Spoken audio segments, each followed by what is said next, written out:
Tenemos un Dios que sabemos que oye a nuestro clamor, oye a nuestras oraciones, pero también es un Dios que habla.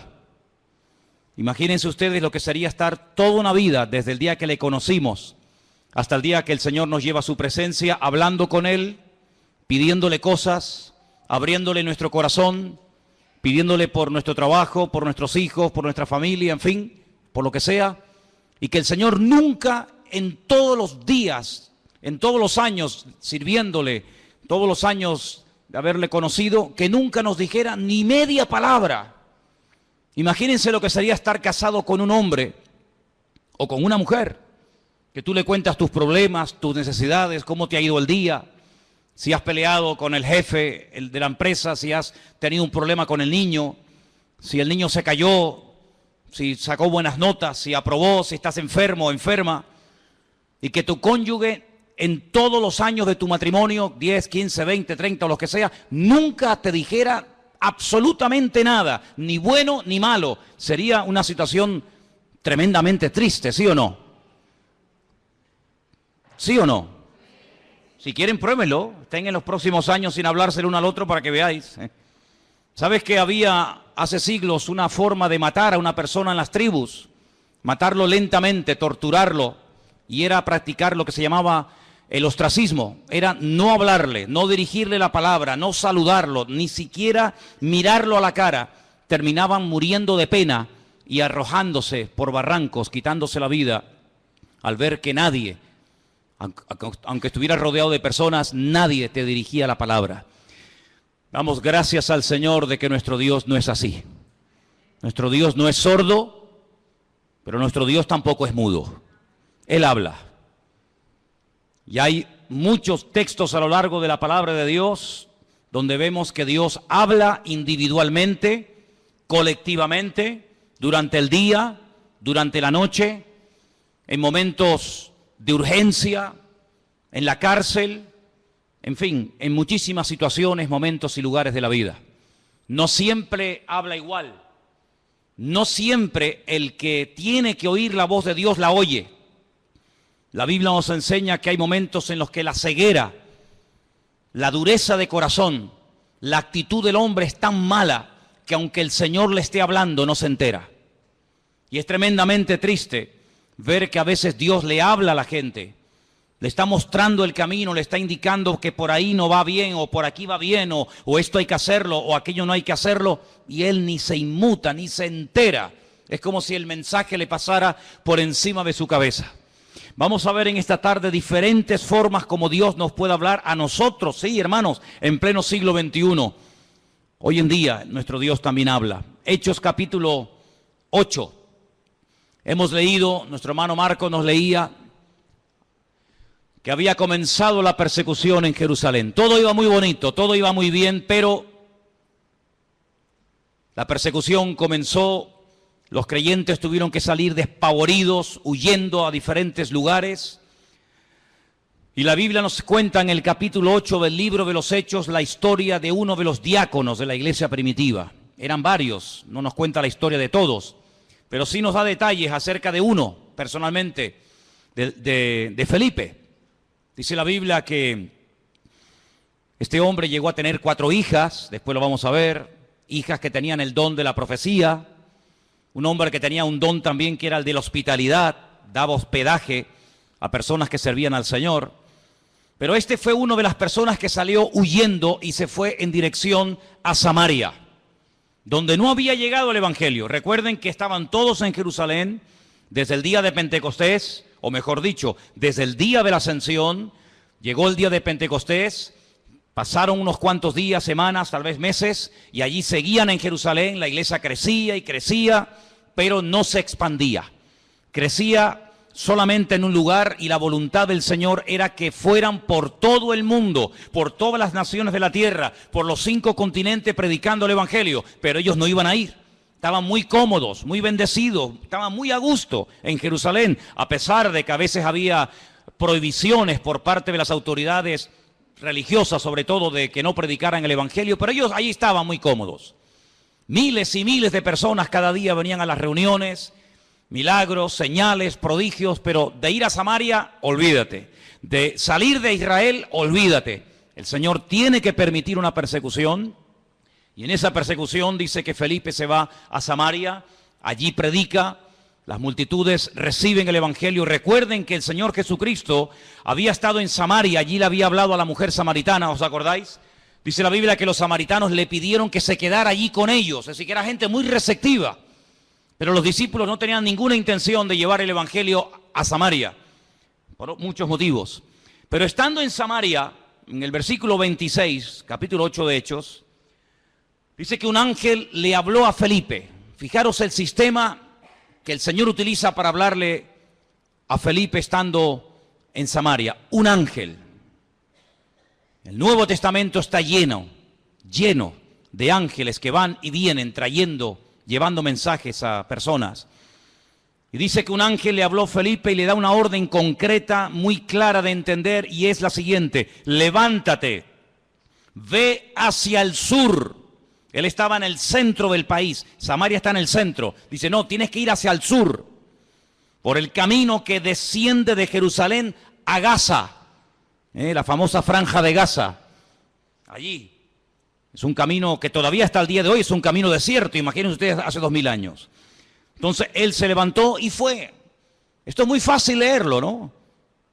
El Señor le habla a través de un ángel, lo deja todo y se marcha. Ya.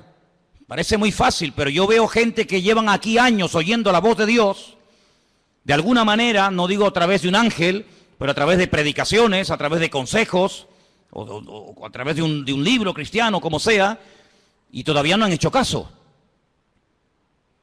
Sin embargo, Felipe no cuestiona, dice, pero ¿cómo me voy a ir yo a Samaria? ¿Y quién se queda al cargo de la obra? Yo he abierto esta obra, yo la estoy pastoreando, yo la estoy atendiendo, la gente es recién convertida, la gente es nueva. Aquí hay un mover de Dios tremendo. ¿Cómo me voy a ir yo de aquí? Y además, ¿a dónde? Me tendré que ir a un sitio mejor, ¿no? No, al desierto.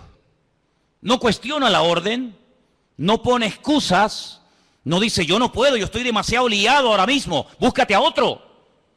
Sino que dice que se levantó y se fue al desierto, en obediencia. Yo llamo a este hombre Felipe el obediente. Amén, hermanos. Felipe el obediente. No cuestiona, no duda, no pospone la orden, sino que dice, se levantó y se fue. Y sucedió, ahora sigue el resto de la historia diciéndonos, que un etíope, eunuco, funcionario de Candace, la reina de los etíopes, el cual estaba sobre todos sus tesoros y había venido a Jerusalén para adorar, volvía sentado en su carro leyendo al profeta Isaías.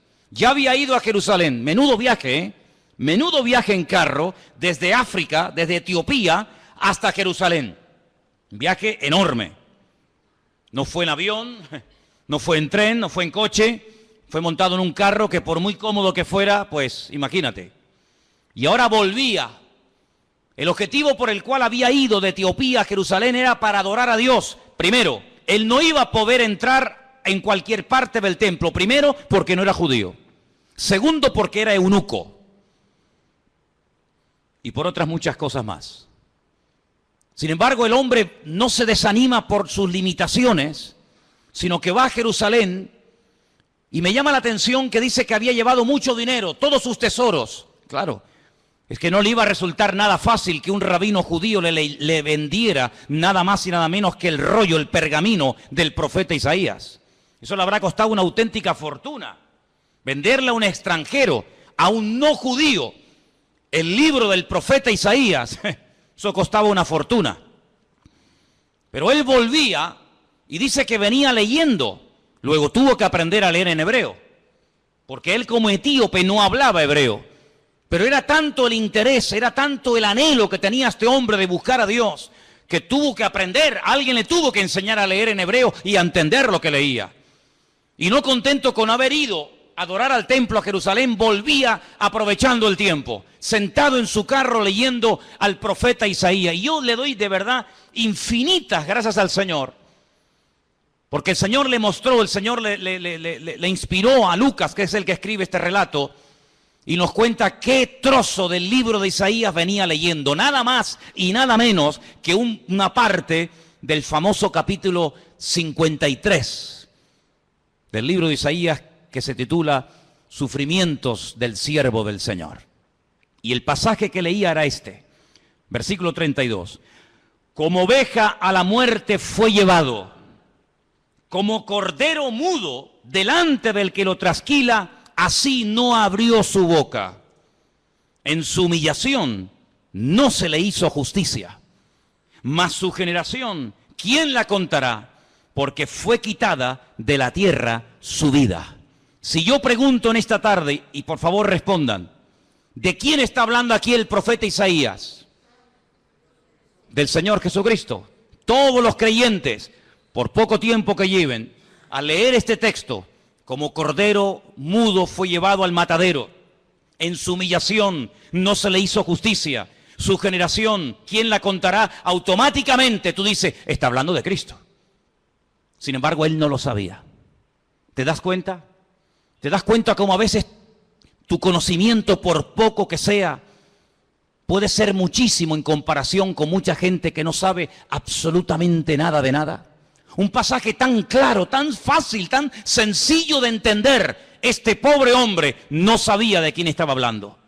Y entonces fijaros en el verso 29, ahora no es otro ángel el que tiene que acercarse a Felipe, sino que ahora dice, el Espíritu le dice a Felipe, acércate y júntate a ese carro.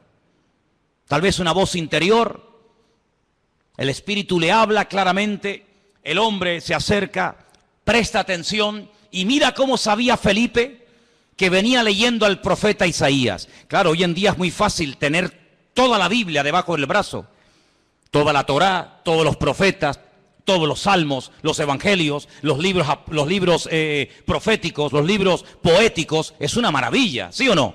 Es una maravilla poder llevar la Biblia, hermanos, y saber toda la historia, lo que Dios hizo en el Antiguo Testamento, lo que hizo en el Nuevo, lo que hará en el futuro, etcétera, etcétera.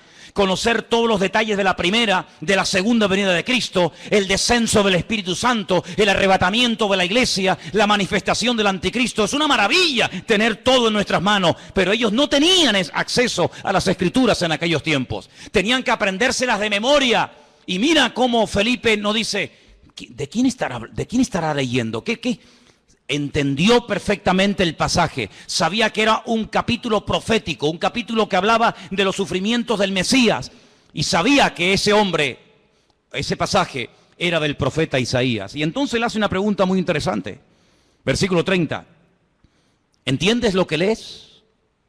¿Entiendes algo de lo que estás leyendo? Y él dice, ¿y cómo podré si alguno no me enseñare? Y le rogó a Felipe que se subiera y se juntara con él. Y seguramente viajaron durante días y días viajando por el desierto, hasta que todos conocemos el resto de la historia, cómo este hombre manda parar el carro, este hombre llega a un oasis donde hay agua, pide ser bautizado, el Señor arrebata a Felipe, aparece en otra parte del país, el etíope eunuco se va por su camino, pero añade la palabra gozoso, y todos conocemos el resto de la historia. Incluso la historia nos dice que este hombre llegó a su país, llegó a Etiopía, predicó el evangelio, y hasta el día de hoy, 2000 años después, hay una comunidad de etíopes coptos que creen en el Señor Jesucristo, que son cristianos, y algunos piensan y consideran que es el testimonio, el fruto del testimonio de aquel etíope que aceptó al Señor en el desierto. Es realmente algo increíble.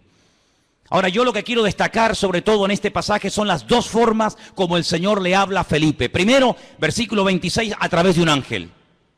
Y la segunda forma en el versículo 29, a través del Espíritu, evidentemente a través del Espíritu Santo.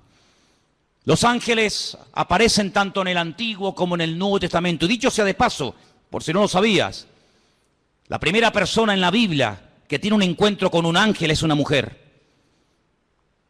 Nada más y nada menos que Agar, una egipcia, la madre de Ismael, la madre de las naciones árabes. ¿Qué te parece? O el padre de las naciones árabes. Y así a lo largo de toda la Biblia encontramos ángeles que hablan a personas en momentos puntuales. Dice la Biblia que algunos a lo largo de la historia dieron hospedaje a ángeles pensando que eran personas.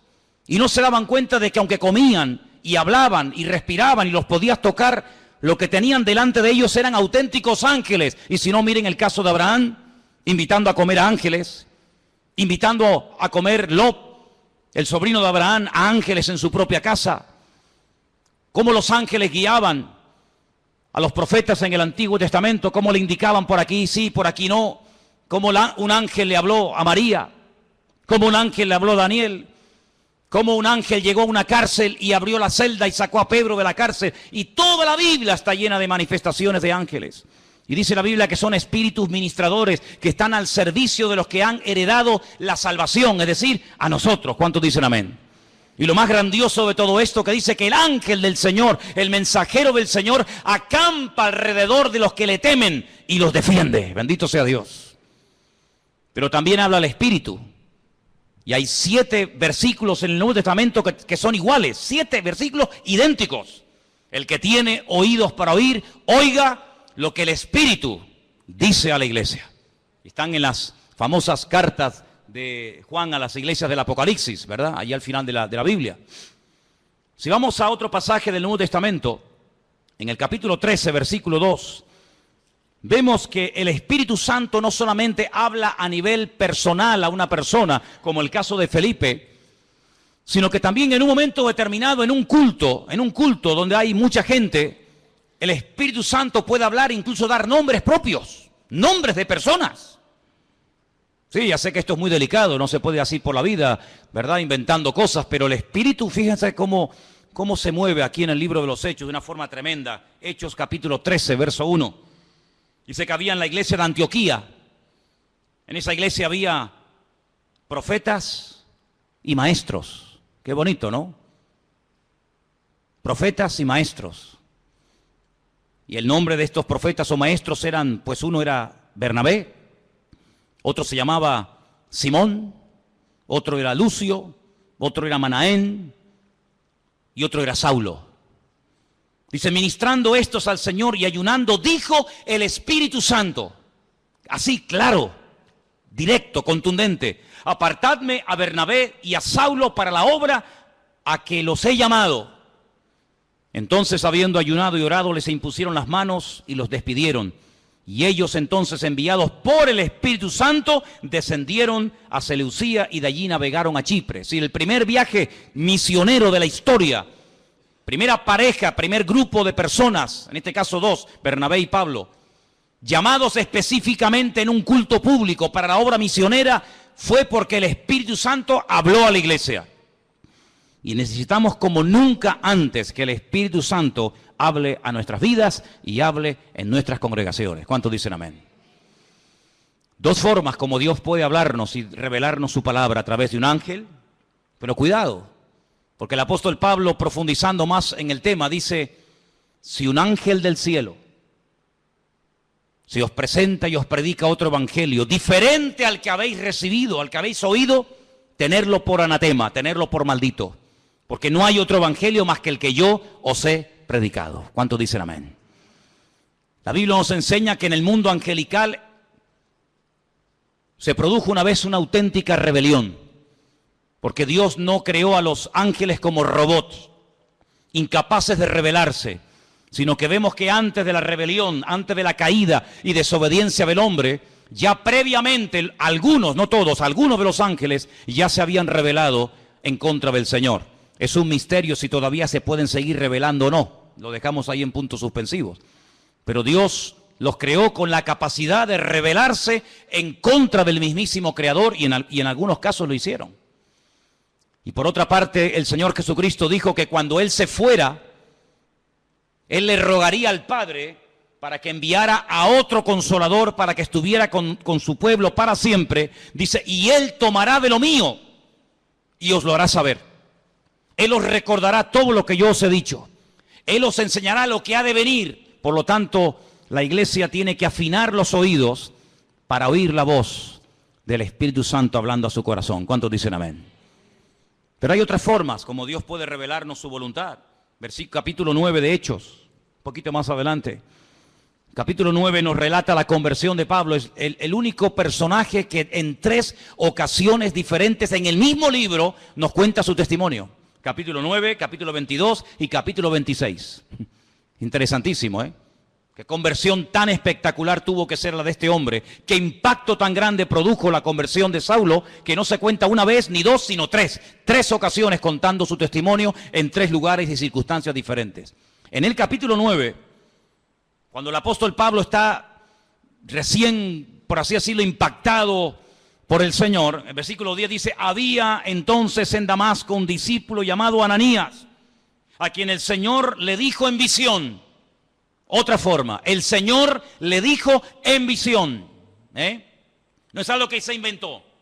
No es algo que él dice, me parece que no. El Señor le habló claramente a través de una visión y le menciona por nombre. Le dice Ananías. Luego la visión no es para Juan, no es para Pedro, no es para Tomás, es para ti, para Ananías. Y él dice: heme aquí, Señor. Y el Señor le dijo: levántate y ve a la calle que se llama Derecha. Busca en casa de Judas a uno llamado Saulo de Tarso, porque él está allí orando. Sí, las instrucciones que le da el Señor son tremendas. No hay género de duda. No puede ir a cualquier parte. Es a la calle llamada Derecha, a una casa cuyo dueño se llama Judas. Y tiene que orar por un hombre que se llama Saulo, que además ha nacido en una región, una colonia romana que se llama Tarso, y que está allí orando. Madre mía, como para equivocarte, hijo. Ha visto en visión a un varón llamado Ananías, que entra y le pone la mano encima para que recobre la vista. Ya Pablo sabía que el que iba a orar por él, el que le iba a ministrar, se llamaba Ananías. Es interesante esto, ¿eh? Podríamos hablar mucho acerca de cómo incluso el que va a recibir oración ya sabe quién va a ir a orar, a imponerle las manos para que recobre la vista. Así que fue una visión lo que el Señor le permite tener a Ananías. Que el Señor sabía que estaba allí, que en cualquier momento podía utilizarlo como instrumento para ir a orar por una persona que a priori Ananías dice: pero Señor, es un peligro, yo me juego la vida si voy a orar por este hombre. Porque dice Ananías, verso 13, Señor, hemos oído de muchos acerca de este hombre. ¿Cuántos males ha hecho a tus santos en Jerusalén? Este hombre es peligroso, este hombre no se anda con chiquitas. Y aún aquí tiene autoridad de los principales sacerdotes para aprender a todos los que invocan tu nombre. Y el Señor le da instrucciones y lo calma, ¿verdad? Y le dice: tranquilo, porque vas a orar por un hombre que va a ser un instrumento tremendo en mis manos. Este hombre va a llevar mi nombre en presencia de los gentiles y de reyes y de los hijos de Israel. Fíjate qué triple ministerio. Porque yo le mostraré cuánto le es necesario padecer por mi nombre. Medida por medida, como dice el refrán. Él ha hecho padecer a mis santos, yo le haré padecer a él. Así como él hizo padecer a los demás, también él experimentará en carne propia lo que sufre un creyente cuando es perseguido, cuando es calumniado, cuando es encarcelado, cuando es torturado. Así como él lo hizo a los demás, yo permitiré que se lo hagan a él, para que él sepa también lo que sufrieron aquellos que recibieron su justo trato, ¿verdad? Así que ya vamos por 3 formas diferentes. Vimos en el verso 26 un ángel, en el verso 29 el Espíritu Santo hablándole a Felipe. Ahora en el capítulo 9 vemos al Señor hablándole a través de una visión a un discípulo llamado Ananías en la ciudad de Antioquía. Si vamos, por ejemplo, al capítulo 17 del libro de los Hechos, versículo 10, fijaros qué interesante esta porción. Hechos capítulo 17, versos 10 y 11. Inmediatamente los hermanos enviaron de noche a Pablo y a Silas hasta Berea. Ellos, habiendo llegado, entraron en la sinagoga de los judíos. Y estos eran más nobles que los que estaban en Tesalónica, pues recibieron la palabra con toda solicitud, escudriñando cada día las Escrituras para ver si estas cosas eran así. Así que creyeron muchos de ellos y mujeres griegas de distinción, dice aquí, y no pocos hombres. La forma más tradicional, la forma más normal, como en el día de hoy a nosotros nos puede y nos debe de hablar el Señor, es a través de las Escrituras, a través de la palabra escrita del Señor. En ella vamos a encontrar las respuestas a todas nuestras preguntas. En ella vamos a encontrar ejemplos. En ella vamos a encontrar personajes que se encontraron en situaciones muy parecidas o similares a las tuyas. ¿Qué hacer en momentos de calumnia, de soledad, de enfermedad, de incomprensión? ¿Qué hacer cuando quiero agradar a Dios y me cuesta deshacerme de ciertas y determinadas ligaduras o obligaciones, entre comillas, que me impiden servir al Señor. En la Biblia vas a encontrar la respuesta a eso y a mucho más, más de lo que tú te puedes imaginar. Y por eso queda reflejado, queda plasmado en el libro de los Hechos que los hermanos de Berea eran personas, dice la Biblia, nobles. Porque dice que cada día escudriñaban después del mensaje si lo que Pablo les acababa de enseñar era realmente así o no era así. Eso es como si ahora al terminar el culto, yo cojo y me voy a casa y ustedes se reúnen aparte en este salón o por varios grupos y comienzan a debatir, comienzan a hablar entre ustedes diciendo, hermanos, pastor, esta tarde nos ha hablado de esto, ¿qué opinas? Pues oye, lo que ha dicho es cierto o no es cierto, o lo dice aquí o lo dice allá. Así hacían los hermanos de Berea. Pero no con un espíritu crítico, no para buscarle el fallo, no para criticar o cuestionar la enseñanza, no, sino para reafirmarse en lo que aparentemente parecía del Señor, pero ellos querían no solamente oír, sino que la palabra avalara, que la palabra, ¿verdad?, apoyara el mensaje, la enseñanza del apóstol Pablo, lo cual me parece excelente. ¿Cuántos dicen amén? Personas que sabrían, bueno, tú tienes algo que decir, venga, sube, compártenos, predícanos, ¿has terminado? Sí, ¿tienes algo más que decir? ¿No? Muy bien, gracias hermano, que Dios te bendiga. Ahora nos quedamos un momento, opinamos, charlamos, escudriñamos las Escrituras para ver si ese argumento que nos presentó tiene base bíblica, para ver si eso que nos dice de que aquel hombre era el Mesías y era el verdadero, a ver si es así, si no es asado. Realmente algo increíble. Así deberíamos de ser todos nosotros. El apóstol Pablo le recomendaba a su hijo en la fe, a Timoteo, entre tanto que yo voy, ocúpate en la enseñanza, en la lectura y en la exhortación. Y le dice algo tremendo. La otra noche me desperté con ese texto y hasta sabía dónde estaba ese versículo que está en 2 de Timoteo 3:16. Toda la Escritura es inspirada por Dios. ¿Cuántos conocen ese versículo? ¿Lo buscamos? 2 de Timoteo 3:16. Vamos a leerlo juntos, por favor. Versículo que deberían ustedes de aprenderse de memoria. Muy útil en estos tiempos. Dice así, 2 de Timoteo 3:16. Vamos a leerlo juntos. Toda la Escritura es inspirada por Dios, útil para enseñar, para redarguir, para corregir, para instruir en justicia, a fin de que el hombre de Dios sea perfecto, enteramente preparado para toda buena obra.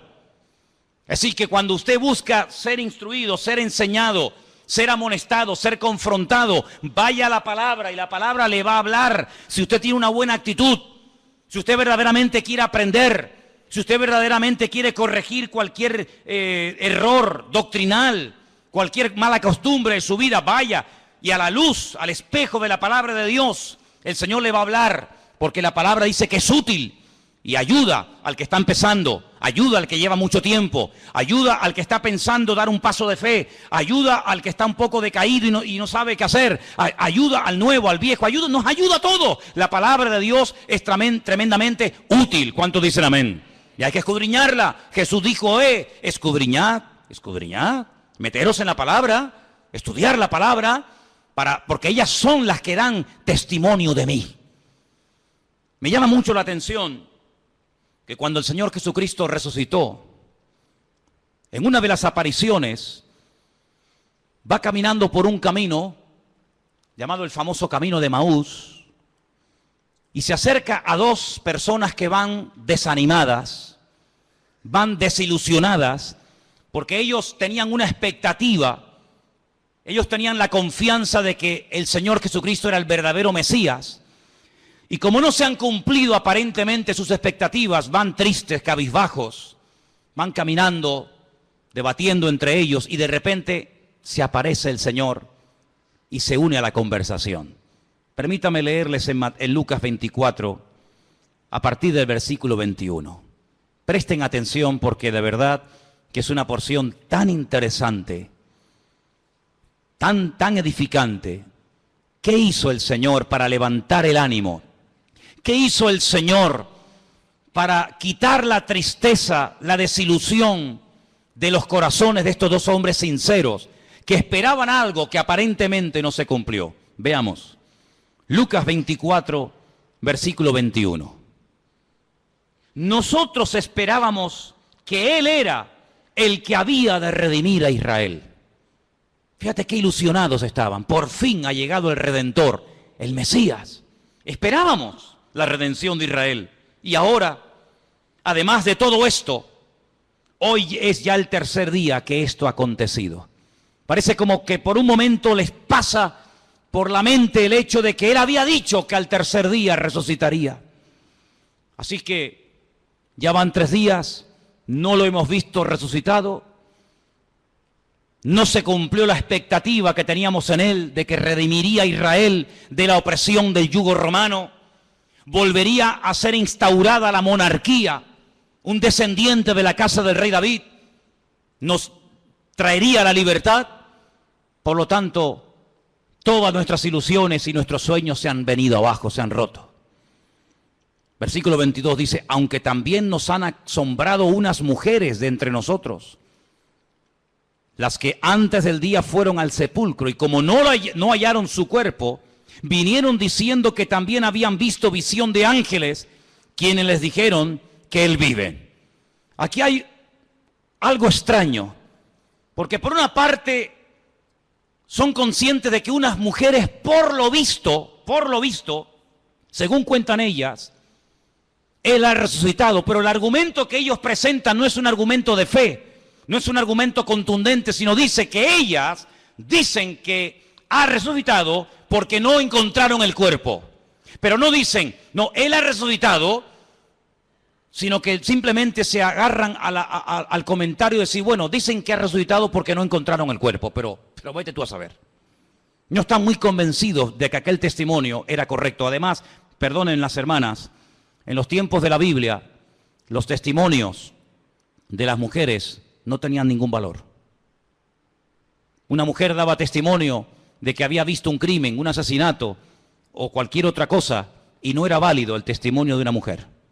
Por lo tanto, unas mujeres de entre nosotros, supuestamente de buen testimonio, de confianza, han venido con este comentario, pero entonces dice que algunos fueron de los nuestros al sepulcro y hallaron así como las mujeres habían dicho, pero a él no le vieron. ¿Pero cómo le van a ver si ha resucitado? Si te quedarías más tranquilo saber que algunos de los nuestros fueron al sepulcro y lo vieron allí, entonces ¿qué testimonio hay en eso? Algunos de los nuestros fueron a comprobar si verdaderamente había resucitado y cuando llegaron allí no lo vieron. Pues ¿te parece poco testimonio? Es que ese es el gran testimonio. Es cuando hemos ido a Jerusalén y nos metemos dentro del sepulcro y algunos hermanos, no siempre, pero algunos me preguntan, dicen, hoy una pregunta ahí, ¿y qué hemos venido a ver aquí? Digo, aquí, nada. Aquí hemos venido a ver una cueva vacía, una tumba vacía. Este es el gran testimonio. Si viniéramos aquí y viéramos que está ocupada, te aseguro que yo no hubiera venido aquí tantas veces. Pero lo grandioso de nosotros es que vamos a Jerusalén y vemos una tumba que está totalmente vacía y se puede visitar. ¿Cuántos dicen amén? Si estuviera ocupada, pues menuda ruina. Vana sería nuestra fe, dice la Biblia. Ahora escucha bien esto. Esto es tremendo. Entonces él les dijo, ahora habla el Señor, hasta ahora han hablado ellos, ahora va a hablar el Señor y les dice, oh insensatos y tardos de corazón para creer todo lo que los profetas han dicho. Tardos de corazón, ¿por qué os cuesta tanto creer? Eso significa tardos de corazón. ¿Por qué tardáis tanto en creer? Una pregunta, ¿hay alguno entre nosotros que sea tardo de corazón? ¿Alguien que le cueste creer? Has oído el testimonio de fulanito, has visto la vida cambiada de no sé quién, has oído el milagro del tal, has escuchado al pastor predicar, has escuchado el otro día a otro chico predicando, has ido a una iglesia por aquí, has ido a una iglesia por allá, pero todavía no estás convencido. Eso se llama ser tardo de corazón. No tenemos que ser tardos de corazón, tenemos que estar abiertos a creer lo que hay que creer y a rechazar lo que no hay que creer, hermano. ¿Cuántos dicen amén? Hay gente que lee el periódico y todo lo que leen se lo creen. Tienen una fe impresionante en el periódico.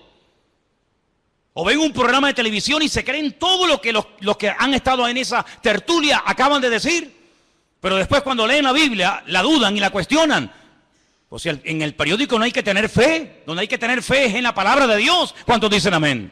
No, es que el periodista el otro día dijo que no sé qué. Pero bueno, ¿el periodista quién es? ¿Es algún profeta? Y dice, tardos de corazón. ¿No era necesario que el Cristo padeciese estas cosas y que entrara en su gloria? ¿Es que acaso ha ocurrido algo por casualidad? ¿Es que se le ha ido de las manos el control al Eterno? ¿No era necesario que ocurriera todo esto? Su muerte, su crucifixión, su rechazo, su resurrección. ¿Era necesario todo esto? Todo ha salido perfecto. Todo ha salido perfecto.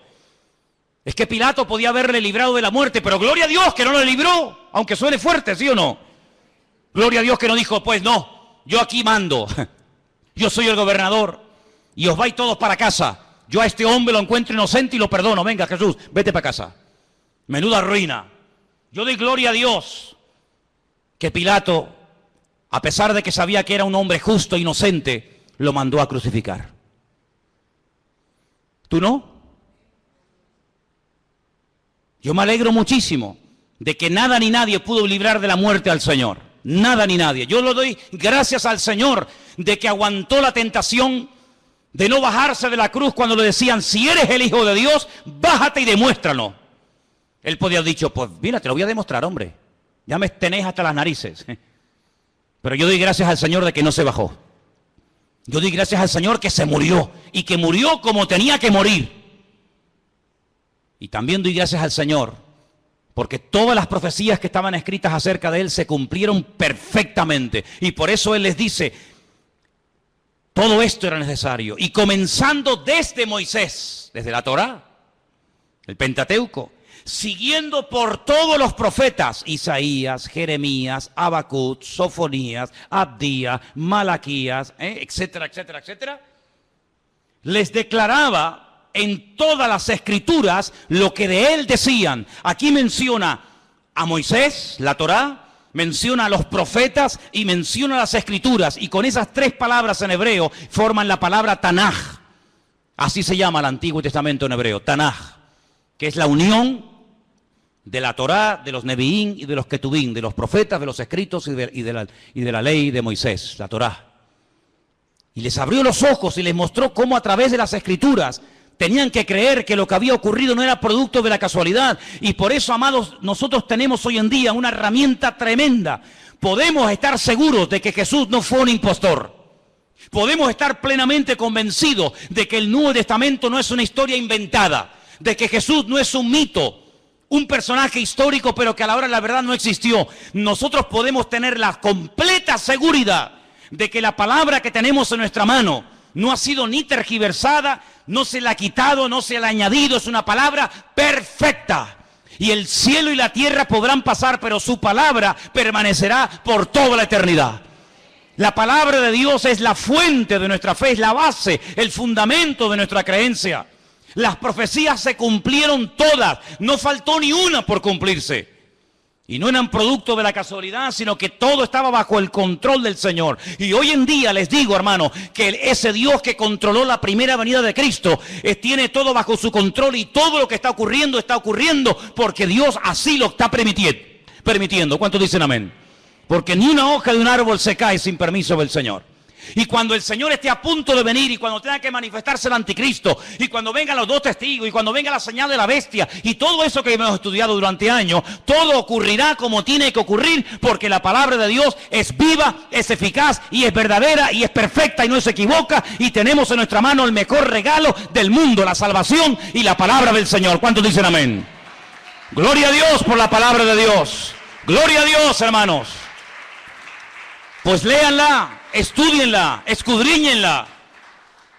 Si alguien busca voluntad de Dios, métete en la Biblia, métete en la palabra, levántate temprano, acuéstate más tarde si quieres, y comienza a leer y a buscar por aquí y a buscar por allá, y seguro que el Señor te hablará tu vida, porque el Señor siempre habla a través de su palabra. Fíjate qué poder tan grande tiene la palabra de Dios, que hasta Cristo la usó para atacar al diablo cuando era tentado en el desierto de Judea. Podía haber usado cualquier otro argumento, ¿sí o no? Pero sin embargo, ¿qué hizo? Usar la palabra. Escrito está, escrito está, escrito está. Y con esas palabras desmanteló las tentaciones del diablo y pudo tener un ministerio eficaz, un ministerio victorioso, porque la palabra de Dios le da efectividad a nuestra vida. Bendito sea Dios. Sí que hemos visto cómo los ángeles pueden ser en un momento determinado usados por el Señor para hablarnos. Vemos cómo también el Espíritu Santo puede hablar claramente en la iglesia o a nivel personal. Vemos cómo a través de una visión, a través de la palabra. Capítulo 21 del libro de los Hechos, hay algo muy interesante que aquí se menciona y aparece un personaje poco conocido,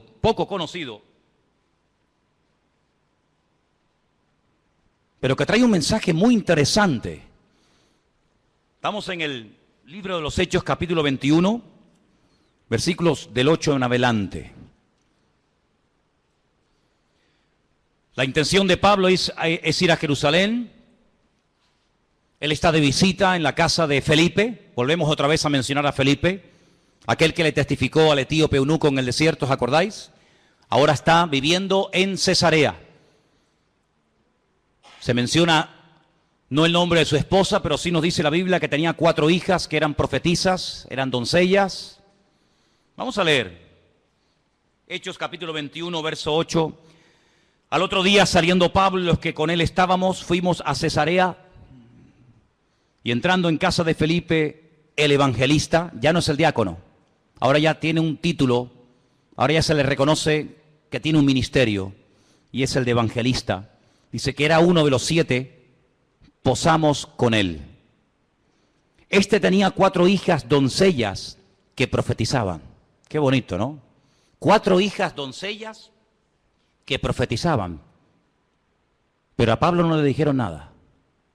Es interesante, ¿eh? 4 hijas doncellas que profetizaban, pero a Pablo no le comunicaron absolutamente nada. Tiene que venir un varón, versículo 10, permaneciendo nosotros allí algunos días, descendió de Judea un profeta llamado Agabo. No hay ningún libro en la Biblia, libro del profeta Agabo, pero era un profeta, eso lo dice la Biblia. Y dice que vino a vernos, tomó el cinturón, el cinto de Pablo, se ató los pies y las manos y dijo, esto dice el Espíritu Santo. Agárrate.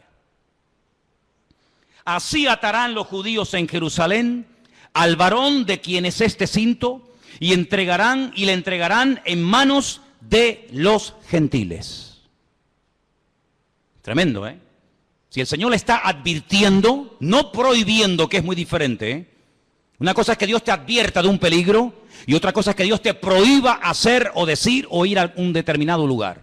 Aquí el Señor no le está prohibiendo a Pablo nada, sino le está advirtiendo, esto es lo que te va a pasar si subes a Jerusalén. Es como cuando David consultaba con el Señor, tomando el efod, dice la Biblia, consultaba palabra del Señor y decía, Señor, por esta gente que yo he dado tanto, esta ciudad que yo liberé, esta ciudad por la que yo di mi vida y mis soldados se jugaron la vida para liberarla, si yo me quedo aquí y vienen a reclamarme mi vida, ¿los habitantes de esta ciudad me entregarán sí o no?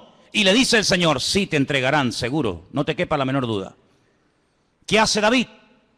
Sabiendo que si se queda en la ciudad le van a entregar, David coge y se marcha. Tenía las 2 opciones, era algo futurible, algo que podía ocurrir. Depende de la actitud del que recibiera el mensaje. Si te quedas te entregan, si te vas no pasa nada. En este caso, Agabo, este profeta que viene de Judea, le dice al apóstol Pablo, mira, así como yo me estoy amarrando con tu cinturón, es un mensaje objetivo para que lo entiendas, así como me están amarrando con tu cinturón, así te van a amarrar a ti como subas a Jerusalén. ¿Qué hace Pablo? Sigamos leyendo. Versículo 12. Al oír esto, le rogamos nosotros y los de aquel lugar que no subiese a Jerusalén. Entonces Pablo respondió, y miren lo que dice, ¿qué hacéis llorando y quebrantándome el corazón? Porque yo estoy dispuesto no solo a ser atado, mas aún a morir en Jerusalén por el nombre del Señor Jesús. Tremendo, ¿eh? Como no le pudimos persuadir, desistimos diciendo, hágase la voluntad del Señor. A veces le decimos a una persona, no hagas esto, no hagas tal, no hagas cual. Pero en resumidas cuentas, lo que tenemos que orar es, Señor, que se haga tu voluntad. en la vida de esta persona. Obligar a una persona a hacer algo que en el fondo no quiere hacer no sirve de nada, porque en cuanto te dé la espalda lo va a hacer. Señor, yo ya le he hablado, Señor, yo ya le he dicho lo que hay, lo que le puede pasar, pero que se haga tu voluntad, porque yo no soy Dios. Haz tú la obra en este hombre o en esta persona. ¿Cuántos dicen amén? Tú sabes lo que te va a pasar. Te van a atar, te van a meter mano, lo vas a pasar mal. Te pedimos, por favor, hermano, que no subas. Yo no sé, y permítame dar una opinión personal, yo no sé si Pablo se equivocó. Yo no sé si Pablo tenía que haber sido más precavido y podía haber dicho, bueno, pues, ¿qué necesidad tengo yo de subir a Jerusalén? Voy a seguir predicando en otros lugares. Yo no sé si Pablo pecó de imprudente. Lo que está bien claro es que Pablo no tenía la prohibición de no subir. Si el Espíritu le hubiera dicho que no subiera, Pablo no hubiera subido, te lo puedo asegurar. Porque Pablo era un obediente a la voz del Señor. Había momentos en los que Pablo quería ir a predicar a un lugar, y el Espíritu se lo prohibía y Pablo no insistía. Pablo decía, bueno, pues si no quiere el Señor, no voy, y punto. Había momentos en los que Pablo se dejaba descolgar en un canasto por un muro para salir huyendo, porque él entendía que era el momento de huir, pero hay momentos en los que es el momento de quedarse. Y Pablo entendió que tenía que subir a Jerusalén a pesar de lo que le han advertido que le va a pasar. Luego, aquí hay un mensaje profético personal en la vida de Pablo, que Pablo lo tiene en cuenta, pero por encima de esa palabra profética, por encima de esa palabra de advertencia, diríamos más bien, el apóstol Pablo decide subir y todos conocemos el resto de la historia. La vida de Pablo dio un giro total y absoluto a raíz de esa decisión de subir a Jerusalén. Sabemos todos, en fin, todo lo que se le vino encima. Dios puede hablar también, ¿cómo no?, a través de palabras proféticas, sí, claro que sí. Pero Pablo, por encima de la palabra profética, y este era un profeta verdadero y genuino, por encima de esa palabra, pone el sentir de su corazón y su relación con Dios, y el argumento que presenta es este: no me estéis lloriqueando ni quebrantándome el corazón, porque quiero dejar bien claro que no solamente estoy dispuesto a que me aten y me torturen, sino estoy dispuesto incluso a dar mi vida, si hace falta, por la causa del Evangelio y por mi Señor Jesús. Lo tenía clarísimo en su vida. Así que hemos visto como los ángeles, el Espíritu Santo, a través de una visión, el Señor también con voz audible, como no, a través de profecías, pero también hemos visto muchas veces en la palabra de Dios que Dios habla a través de sueños, ¿sí o no? Muchas veces. El caso de José, el caso del otro José, el del Nuevo Testamento, que dice que dice la Biblia que el Señor le habló en un sueño, que tenía que aceptar a su mujer, que no la había engañado, que no le había mentido, ¿verdad? Hay momentos en la Biblia en los que Dios habla a través de sueños. La Biblia dice que una de las señales de los últimos tiempos es que los ancianos tendrán sueños y los jóvenes tendrán visiones. Lo dice el profeta Joel en el capítulo 2. Los jóvenes tendrán visiones y los ancianos soñarán sueños. Y si quieres saber si eres joven o anciano, pues mira a ver qué estás. O estás teniendo visiones o estás teniendo sueños. Y ahí ya sabes por dónde van los tiros, ¿no? Pero dicho sea de paso, lo más importante de todo esto es siempre lo que la palabra de Dios termina como conclusión diciéndonos. Podemos tener sueños, podemos tener visiones, podemos tener un sentir. Alguien nos pudo decir por ahí no sé qué cosa, pero no te olvides que el Señor hoy en día, como habla a su pueblo y a su iglesia, es a través de su santa y bendita palabra. ¿Cuántos dicen amén? Es a través de la palabra de Dios que sabemos lo que tenemos que hacer. Y quiero terminar leyendo en Hechos capítulo 1. Hechos capítulo 1, para que veáis cómo hay un texto que en aquellos días de espera, desde la ascensión de Cristo hasta que llega el día de Pentecostés, ellos están estudiando la palabra, ellos están analizando las Escrituras y llegan a un texto que dice lo siguiente, Hechos capítulo 1, versículo 20. Hechos 1, versículo 20. Esta palabra que vamos a leer, ellos la leyeron del Salmo 69. Salmo 69 dice así: está escrito en el libro de los Salmos, sea hecha desierta su habitación y no haya quien more en ella. Tome otro su oficio y tome otro su oficio. Ellos interpretaron por este versículo del Salmo 69, repito, ellos interpretaron que había quedado un vacío cuando Judas, uno de los discípulos, se ahorcó y se quitó la vida. Ellos entendieron que según este salmo había que nombrar a otros. Ahora, cuidado, ellos recurren a la palabra, ellos saben que el Salmo 69 dice que, da a entender indirectamente que Judas se suicidaría, que Judas se quitaría de en medio, que otro tendría que ocupar su lugar, pero interpretan mal la palabra. Ellos hacen una votación, ellos dicen, bueno, fulanito o menganito. Dice que echaron suertes, la suerte cayó sobre un discípulo fiel que había estado con ellos desde el principio, llamado Matías. Ellos deciden que Matías sea el que ocupe el lugar de Judas, el que se ha ahorcado, pero nosotros sabemos por la historia bíblica que así no se mueve el Señor. Hemos visto cómo Dios habla por sueños, por visiones, por profecías, por la palabra, el Espíritu Santo, pero nunca a través de la suerte. Nunca a través de echar suertes. Será fulano, será mengano, no. Ese sistema es un sistema humano, no es un sistema divino. Y aquí de lo que se trata no es de adaptar, no es de utilizar los sistemas humanos para saber la voluntad de Dios, sino de descubrir los sistemas de Dios para hablarle a los seres humanos. ¿Cuántos dicen amén? Sí, Dios suplirá todas vuestras necesidades. ¿Quién suplirá nuestras necesidades? Dios. ¿Qué dice Filipenses 4:19? ¿Alguien lo sabe de memoria? ¿Alguien sabe Filipenses 4:19 de memoria?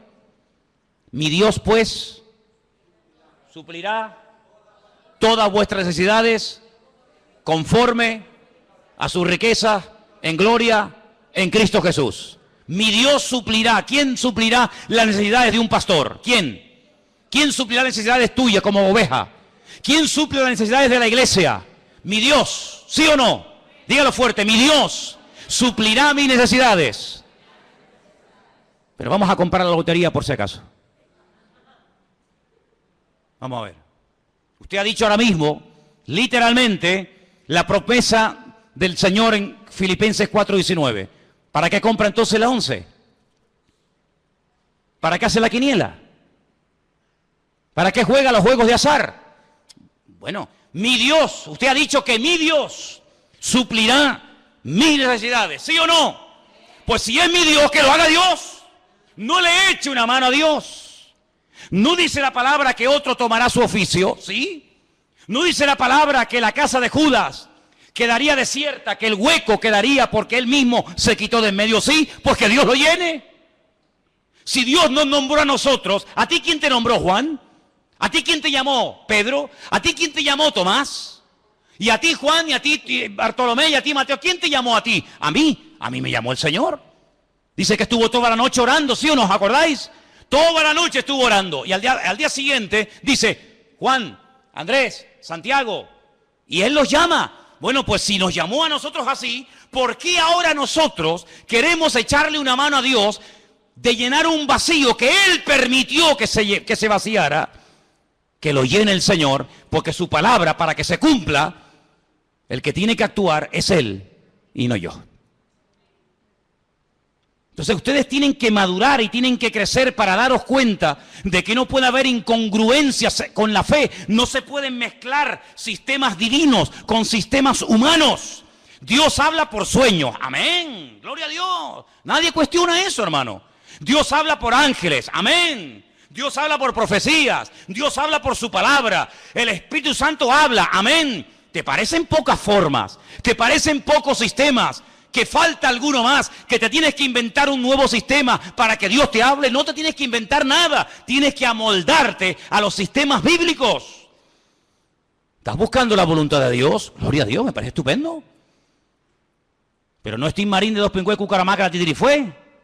No, no es eso. Señor, háblame. Y el Señor te puede hablar esta noche.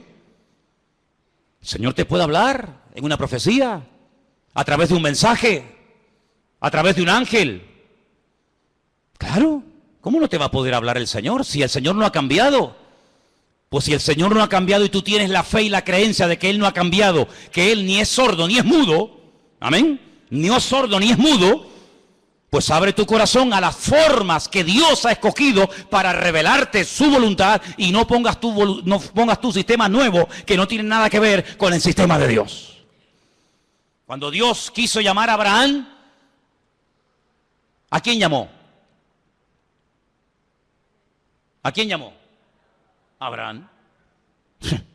Cuando el Señor quiso utilizar a David para que fuera el segundo rey de Israel, le dijo a Samuel, vete a la casa de Isaí, son 8 hermanos, ponga en una bolsa los 8 nombres y venga, vete sacando. No, este no es, este sí es. ¿No? Porque para ti es difícil saber entre 8 cuál es el verdadero, pero para mí no. ¿Amén? ¿Cuál será? ¿Será este? ¿Será el otro? El Señor sabía cómo se iba a llamar el segundo rey de Israel, ¿sí o no? Pues vete y unge a David. Y a ese fue el que ungió el Señor. El Señor sabe dónde vives.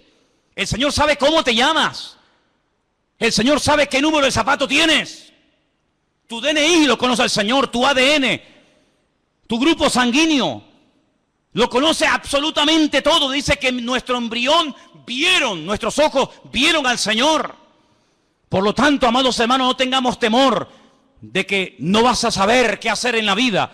Porque el que busca halla, el que llama se le abrirá y el que pide recibe, dice la palabra. Lo que hay es que buscarle de corazón, lo que hay es que buscarle de verdad. Pero ahora te digo lo siguiente, si tú lo buscas de verdad, si tú le pides, Señor, háblame, si tú le pides, Señor, guíame, si tú le pides, Señor, úsame, si tú le dices, Señor, cuenta conmigo, cuidado porque Dios te va a tomar la palabra. Y cuando Dios te hable, ya no tienes excusa. Cuando Dios te diga, sí, úsame. Pues venga, ahora la obra. Ay, pero espera, no. Tú me dijiste que te usara y yo te quiero usar y tú me estás poniendo pegas. Ahora no, mañana y espérate que no sé qué y espérate que no sé cuánto. No hagas un plan paralelo. Tú tienes que adaptarte al plan y al diseño y al propósito de Dios para tu vida y no tener tú un plan paralelo y de vez en cuando te metes en el plan de Dios y de vez en cuando quieras que Él se meta en el tuyo. No, hay solamente una línea y es la línea que Dios te marca, no la que tú te estás inventando a tu manera. El Señor dice, encomienda al Señor tu camino. Confía en Él. Y Él hará. Eso es lo que dice la Biblia. No hay otra forma, no hay otra manera, no hay ningún atajo, sino que siempre hay el mismo precio a pagar. Sinceridad, perseverancia, constancia. Y el Señor es galardonador de los que le buscan. Si tú estás buscando palabra de Dios para tu familia, para tu matrimonio, para tus estudios, para tu presente o para tu futuro, si estás buscando palabra de Dios, no que Dios te bendiga tus planes, porque Dios no tiene ninguna obligación de bendecir tus proyectos, Eso es lo que a lo mejor alguien te enseñó, pero yo no te lo enseñaré nunca. Dios no tiene ninguna obligación de avalar y de apoyar tus negocios, tus proyectos, tus ideas, tus planes, tus anhelos y tus sueños de la vida. No, te equivocas. Dios bendice lo que es de Él, lo que Él manda que se haga, lo que Él manda que se ejecute. Eso es lo que Él bendice y prospera y respalda y sostiene. Lo demás no tiene nada que ver con sus sueños. Cierra tus ojos en esta tarde, allí donde estás. Yo te he enseñado. Dios habla a través de ángeles. Dios habla a través de su Espíritu Santo. Dios habla a través de visiones. El Señor habla con voz audible, personalmente, a través de su bendita palabra, a través de palabra profética, a través de sueños. Mira, 1, 2, 3, 4, 5, 6, 7 formas diferentes. 7 formas diferentes. Qué curioso, Toda la música que existe, toda la ópera, toda la música que existe, cualquier estilo que sea, está basado en 7 notas. Con 7 notas principales, de ahí se ha hecho toda la música. Con las poquitas letras de nuestro abecedario, de nuestro alfabeto, se ha escrito todos los libros y toda la poesía y toda la literatura que está escrita en nuestro idioma. No falta nada, no falta ni una sola letra, no falta nada ni sobra nada, todo está perfecto. Con estas 7 formas que te he mostrado esta tarde, es más que suficiente para que tú, hermano y hermana, conozcas la voluntad de Dios para tu vida. El problema no está en los sistemas de Dios. El problema está en los receptores que a veces hacen caso omiso a como Dios está hablando. Pero en esta tarde, Señor, te doy gracias porque tú hablas a través de sueños y de visiones. Te doy gracias porque hablas a través de, Señor, tus siervos que predican tu palabra. Te doy gracias, Señor, porque hablas a través de tu Espíritu Santo hoy en día a tu pueblo. Y tú también directamente hablas a nuestras vidas, mi Dios. Te doy gracias, Señor, porque tú hablas de tantas y tantas formas y maneras. Ayúdanos a obedecerte, Jesús. Ayúdanos a someternos a tu voz y poder decirte, habla, que tu siervo oye. Señor, habla durante la noche, habla durante los sueños y el descanso. Habla de día, habla al joven y al niño, habla al casado y a la soltera, Señor. Pero no pares de hablar a tu iglesia, Dios. Habla, Señor, habla, Señor. Quita la cera de nuestros oídos, Señor. Quita los tapones de nuestros oídos, para que podamos discernir la voz, el silbo apacible de nuestro Dios en medio de la tormenta de la vida. Habla, Señor, habla, Señor. Sopla, Espíritu Santo, sobre tu pueblo en esta tarde, Dios mío. Renueva, Señor, el anhelo de agradarte, de servirte. Habrá algo más glorioso que servirte a ti. Habrá algo más maravilloso que dedicarte la vida a ti. Bendito sea el nombre del Señor. Bendito sea el nombre del Señor. Los cielos y la tierra están llenas de tu gloria, Señor. Alabado sea, Señor. Si estás buscando la voluntad de Dios para tu vida, si estás buscando servir al Señor de alguna manera, abre tu corazón. El más interesado en que le oigas es Él. El más interesado en que hagas su voluntad es Él. Él sí que tiene ganas de hablarte. Él sí que tiene ganas de revelarse a su vida. Él sí que tiene ganas de guiarte y de pastorearte. Él sí que tiene ganas. Él no está sordo ni mudo. Él habla al corazón dispuesto a la vida diligente, al hombre y a la mujer humilde que quieren hacer la voluntad de Dios. Aleluya. Bendito sea tu nombre, Padre. Gracias porque tu palabra es viva, es eficaz. Siempre toca, siempre habla, siempre dirige. Lámpara es a mis pies tu palabra y lumbrera mi camino. Aleluya.